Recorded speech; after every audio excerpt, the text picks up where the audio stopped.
ஆடி மாதம் மனசு குளிர குளிர ஆத்மா இனிக்க இனிக்க சிவபெருமானுடைய துன்பத்தையே தீர்த்தவன் நம்மளுடைய துன்பத்தை தீர்க்க மாட்டாளா?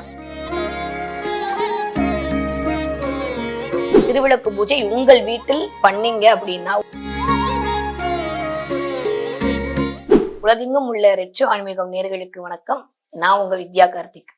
இன்னைக்கு நம்ம என்ன பார்க்க போறோம் அப்படின்னா, ஆடி மாதத்துடைய சிறப்புகள், அப்புறம் ஆடி வெள்ளிக்கிழமையோட மகிமை என்ன, எதுக்கு இவ்வளோ ஸ்பெஷல் இந்த ஆடி மாசம், இந்த ஆடி மாதத்தில் என்னென்ன வழிபாடுகளை மேற்கொள்ள வேண்டும் அப்படின்றத பத்தி இப்போ நம்ம பார்ப்போம். ஆடி மாசம்னாலே ஆத்தாதான். நான் அவளை எப்படி கூப்பிடுறது, அவளை எப்படி நான் கூப்பிட்டு வந்து வச்சுக்கிறது, என் பக்கத்துல எப்படி வச்சுக்கிறது அப்படின்னு பாத்தீங்கன்னா, இதுக்கெல்லாம் ஒவ்வொரு நாள் தான். ஆனா அவளை கொண்டாடுறதுக்கு மட்டும் 5 நாள். இந்த தடவை 5 வெள்ளிக்கிழமை ஆடி மாதம் மனசு குளிர குளிர ஆத்மா இனிக்க இனிக்க நம்ம கொண்டாடுறதுக்காக காலம் கொடுத்திருக்கிறது. முதல் வாரமே மிகச்சிறந்த ஒரு வாரம். அதாவது இது ரொம்ப ரேரா கிடைக்கக்கூடிய ஒரு தினம். கண்டிப்பா இந்த டேட்டை யாருமே மிஸ் பண்ணாதீங்க. ஏனால் பிரதோஷத்தோடு கூடிய ஆடி முதல் வெள்ளிக்கிழமை ரொம்ப ரொம்ப ரேர். பிரதோஷனாலே நம்மளுக்கு என்ன தெரியும்?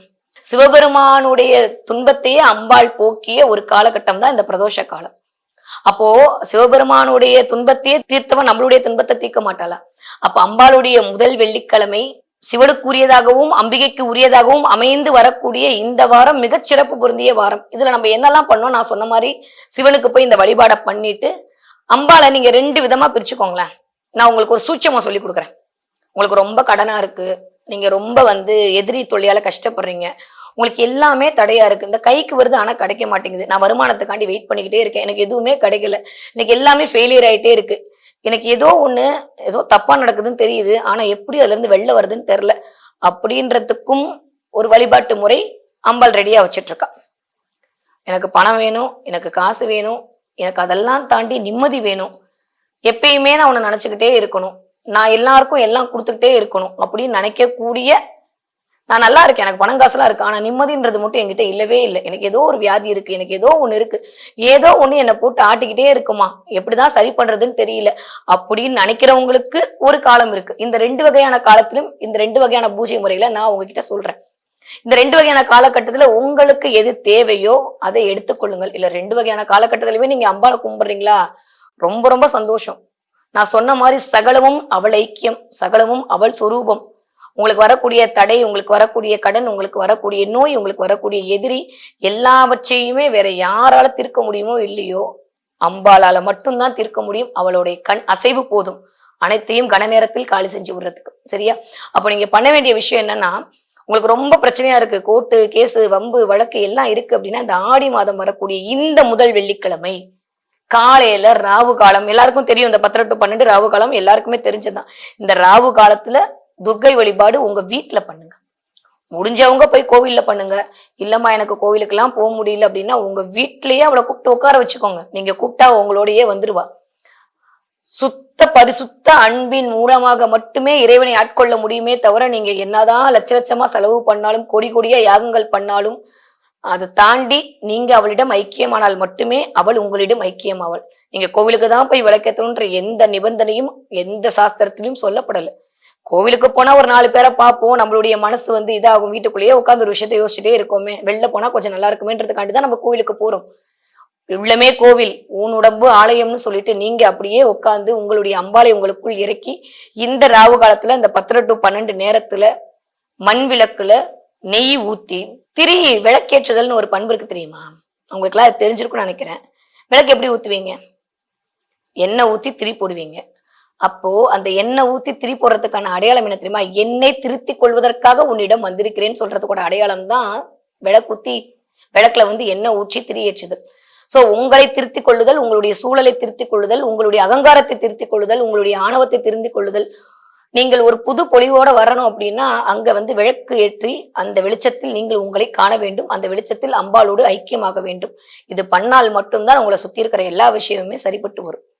அப்ப இந்த ராவு காலத்துல கிட்டத்தட்ட ஒரு 10:30 மணிலிருந்து 12 மணிக்குள்ள ஒரு நெகல் விளக்குல நெய் ஊற்றி கிட்டத்தட்ட ஒரு 6 வகையான மலர்களால் அலங்காரம் பண்ணி, உங்களுக்கு தெரிஞ்ச மந்திரம் எதுவா இருக்கட்டும், நீங்க வெறுமா உட்காந்து உங்களுக்கு மந்திரமே தெரியலையா, அத்தா எனக்கு உன்னை கும்பலை தவிர வேற ஒண்ணுமே தெரியாது அப்படின்னு சொல்லிட்டு அவகிட்ட உட்காந்து ஒரு 10 நிமிஷம் உட்காந்தாலே போதும்.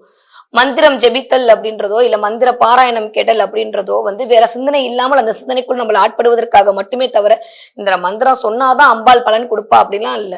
உங்க மனசோட பெரிய மந்திரம் எதுவுமே கிடையாது. நீங்க மனதால அம்பாளை நேசிங்க, மனதால அம்பாளை கொண்டாடுங்க, மனதால அம்பாளோட ஐக்கியமாடுங்கள், அவளிடம் சரணாகதி அடைங்கள். அவளே அனைத்துமாக இருந்து உங்களுக்கு ஆட்கொண்டு உங்களுக்கு வழி நடத்துவாள்.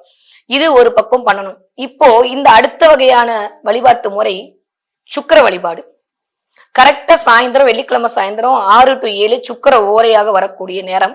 அந்த சுக்கிர ஓரையாக வரக்கூடிய நேரத்தில் நீங்க என்ன பண்றீங்கன்னா திருவிளக்கு பூஜை பண்ணணும். திருவிளக்கு பூஜை பண்ணீங்கன்னா உங்களுக்கு கிடைக்காத செல்வம், உங்களுக்கு வராத பணம், உங்களுக்கு வராத காசு, நீங்க என்னெல்லாம் வந்துட்டு ஒரு விஷயத்துக்காக ஏங்கிட்டு இருக்கீங்களோ அந்த விஷயத்துக்கு வர்றதுக்கான வழிமுறைகள், உங்களுக்கு கிடைக்க வேண்டிய தடையா இருக்கக்கூடிய எல்லா பிரச்சனைக்கு பின்னாடியுமான ஒரு சொல்யூஷன் எல்லாமே இந்த சுக்கிரவாரம் 6 மணிக்கு நீங்க சுக்கிர ஓரையில ஏத்தக்கூடிய விளக்கு வழிபாட்டின் மூலமாக நடக்கும். ஏன்னா அந்த விளக்குலதான் அம்பாள் வந்து உட்கார்ந்துருக்கா. அந்த நீங்க அம்பாளை நினைச்சு அந்த விளக்குல 6 மணிக்கு நீங்க திருவிளக்கை ஏத்தி அதுக்கு திருவிளக்கு பூஜை பண்ணீங்க அப்படின்னா, குங்குமார்ச்சனை பண்ணீங்க அப்படின்னா, இந்த வெள்ளிக்கிழமை பிரதோஷ காலத்தோட கூடிய இந்த வெள்ளிக்கிழமையில் நீங்கள் திருவிளக்கு பூஜை உங்கள் வீட்டில் பண்ணீங்க அப்படின்னா உங்களுக்கு வரக்கூடிய எல்லா செல்வங்களும் கதவை தட்டிட்டு உள்ள என்ட்ரி ஆகும். இதோ வந்துட்டேன் அப்படின்னு அம்பாள் இருக்கிற இடத்துல பின்னாடி திருமகளும் வந்துருவா, பின்னாடி கலைமகளும் வந்துருவா.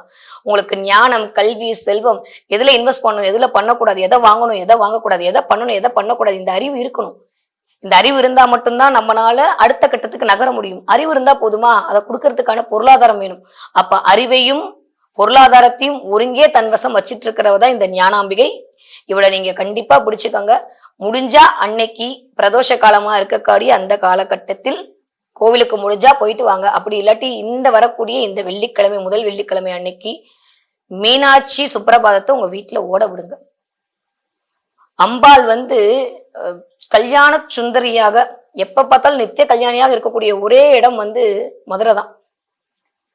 சொக்கி போனாராமா, சொக்கநாதனை பார்த்து சொக்கி சொக்கி போய் உட்காந்துருக்கா அம்பாள். அம்பாளை பார்த்து சொக்கநாதர் சொக்கி சொக்கி போய் உட்காந்துருக்காரு. 2 பேரும் வந்து ஒரு ஐக்கிய சொரூபம். அந்த அந்த தளமே சொல்ல முடியாது, அப்படிப்பட்ட விசேஷ தலம்.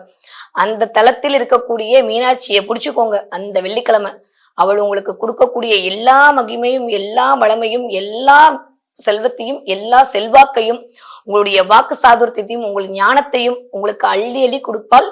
கண்டிப்பாக அன்னைக்கு மீனாட்சி பஞ்சரத்னம் போட்டு உங்க வீட்டுல கேளுங்க. உங்களால சொல்ல முடிஞ்சா சொல்லுங்க, சொல்ல முடியாட்டி யூடியூப்ல போட்டு அன்னைக்கு கேளுங்க. 6 to 7 நெய் விளக்கில் விளக்கேற்றி திருவிளக்கு பூஜை செய்தீர்களே ஆனால் இந்த ஆடி வெள்ளிக்கிழமை கைமேல் பலன் கிடைக்கும் என்பது கட்டாயமான உறுதி. இது இந்த முதல் வெள்ளிக்கிழமை. 2ஆம் வெள்ளிக்கிழமை நீங்க என்ன பண்ணணும் அப்படின்னா, கிட்டத்தட்ட அது ஒரு சஷ்டி திதியோட நோக்கி வருது. ரொம்ப சிறந்த ஒரு வெள்ளிக்கிழமை. அன்னைக்கு நீங்க பண்ண வேண்டியது காமாட்சி அம்மன் வழிபாடு. ஏன்னா உங்களுடைய எல்லா எதிரிகளையும் பொடியாக்குவதற்கு அவள் மட்டும்தான்.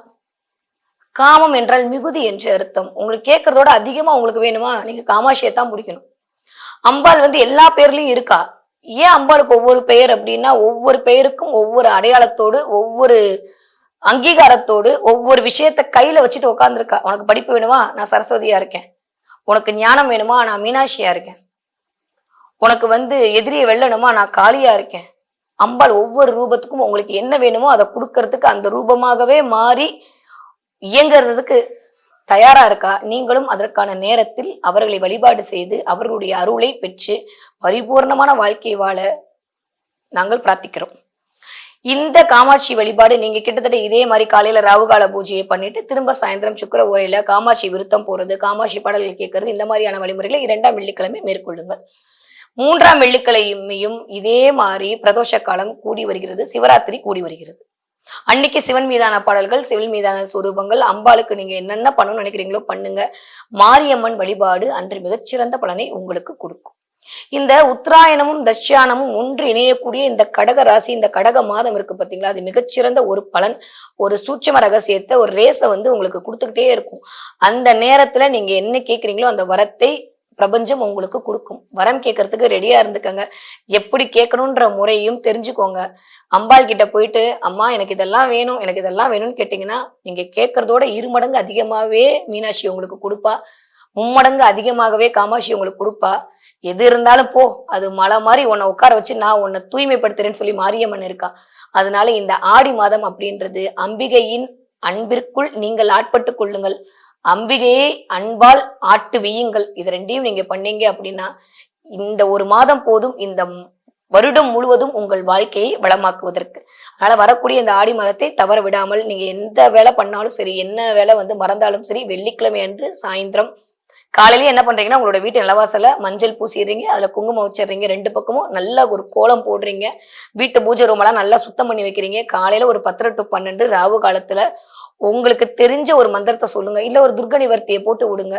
அவகிட்ட உட்காந்து 6 மலர்களை வச்சு, அது மல்லியா இருக்கலாம், அது செண்பகமா இருக்கலாம், அது அரளிப்பூவா இருக்கலாம், அது சாமந்தி பூவா இருக்கலாம், அது ரோஸா இருக்கலாம். உங்களுக்கு எது பிடிக்குதோ அந்த மலர்களை வச்சு 6 மலர்களை வைத்து அவளை கும்பிடுங்க.